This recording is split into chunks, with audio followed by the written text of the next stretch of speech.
Welcome back to the channel, lads and ladies. Y'all still around?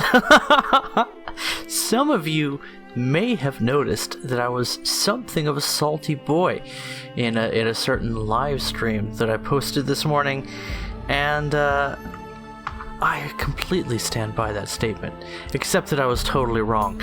I was under the impression, and forgive me, it's a first impression, that Operation Nordwind is an unbalanced experience. That might be the case. I think under normal circumstances, that is the case. The battle ratings don't lie.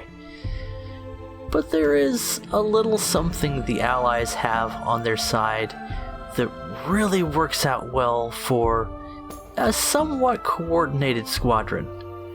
That would exclude AmFam entirely, just so you know. We are friends and mentors, which is why I do need to apologize for overreacting so much in a video that some of you may have watched. I deleted the video because I was just wrong. I'm not afraid to throw around a few choice words when the time is right, but most of the time my first impressions are wrong, and it was foolish of me to post a video bitching and moaning about something that I hadn't fully explored. You see, I thought Operation Nordwind was unbalanced in favor of the Germans, and I discovered that if you have a coordinated squadron with, let's say, 6 to 8 active members for your operation, you can completely smother the Germans with your aircraft. I watched as I went into the American all battles queue and flew out American aircraft. I saw firsthand the power of Allied CAS. It was stupendous. Allied teams were also very capable of winning air superiority battles, and that is something that is not to be underestimated. I also went into an Operation Nordwind match as the commander for AmFam, and I think I was the only one on. I didn't hear any of my guys talking in the chat. It's a slow day for War Thunder, I suppose, and I probably woke up or about the time that some of you were in school. Anyway, I got my butt thoroughly handed to me a couple of times by Allied commanders who used their aircraft very well and quickly won battles. It was incredible. The battle would start, and then in like 3 minutes it would be over with a victory, and my unit completely destroyed, and I was helpless because I needed to stay on the board and command my troops. So I lack experience, and I'm gaining it by playing this World War mode. My apologies for claiming that the World War mode was not adequately play tested. It may be, it may not be, but judging from my results, it is actually a more balanced experience than I thought it was, especially if you have good control of a handful, a dozen, even better, a Nephilim handful of you get it, they got 6 fingers on each hand. It's a creepy ghost story from the Bible. Anyway, super spooky, as Toddler Brooklyn would tell you. So spooky. So I stand corrected, but also I am encouraged. You can see I'm just having a blast here. I talked about the power of Allied CAS, and look at the power of German CAS.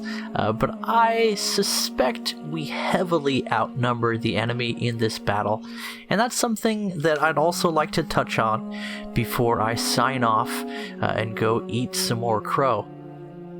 And that is, World War mode from an individual player standpoint has been one of the most fun and enjoyable and refreshing experiences I've had in War Thunder. There is no stock grind all of the vehicles are spaded. All of the vehicles are unlocked for you. Crew training still matters, so train up your crews. But you can jump into this with level 1 crews and do okay, especially in an aircraft if you don't pull too hard, and the Focke-Wulf doesn't pull very hard now, does it? Anyway, you're going to see me get a little bit disappointed in the effect of my bombs here. I was kind of surprised that it's the small bombs that drop first, otherwise I wouldn't have dropped them there.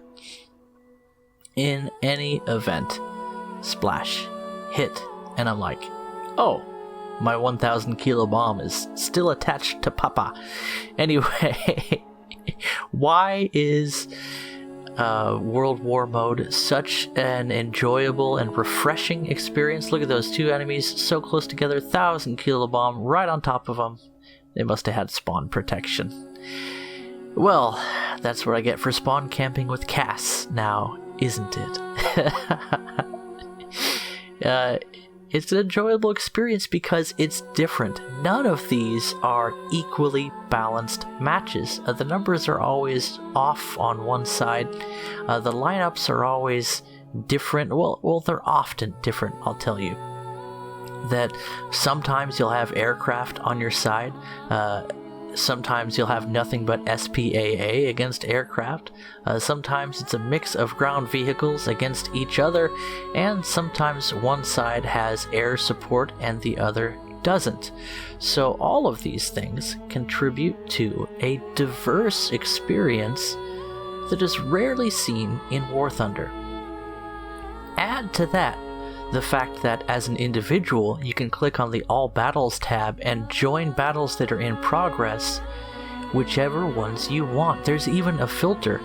I set my filter to aircraft battles and air plus ground vehicle battles, and I just flew aircraft the whole time, and I had a total blast. I also played some SPAA, and it was easier for me to pick up assists and score near the top of my team in the M16MG MC on the American side.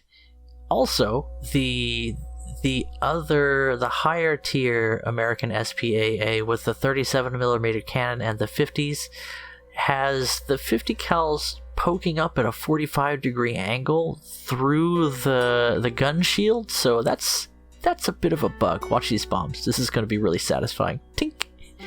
And 2-second delay. Kapow. Beautiful. Always satisfying, I tell you. And with the arcade bombing reticle, always consistent. Now, to balance that out, as SPAA, you also get the, watch this bomb drop, rolling over, and we dropped it right in front of him and drove right over top. He just is like, yep, that's a bomb. And kaplowy. So satisfying.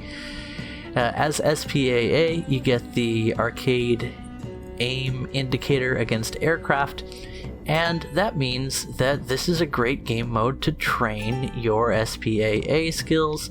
It's a great game mode to have a balance between the arcade hand-holding for bombing and the unforgiving flight characteristics of RB.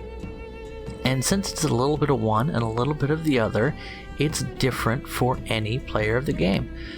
There's also arcade markers in ground battles, but I haven't really been experiencing those. Maybe I'll dive into those later, but maybe I won't. They seem to be a little bit less balanced than the air experience, or maybe I'm just showing my bias toward aircraft. I do enjoy my Cass. Anyway, this is something I'd love to see more of.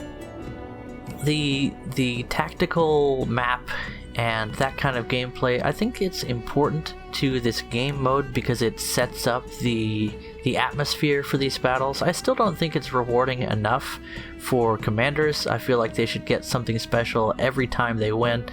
Just a little something. Maybe a multiplier or something, but you can see we fell just shy of 10 kills there, but we got our star for the day.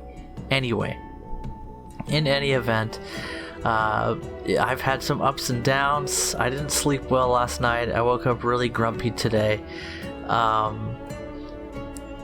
But I still ended up having some fun. I just started my day with a really bad attitude. In any event, I'll catch you guys in the next video. Bye-bye.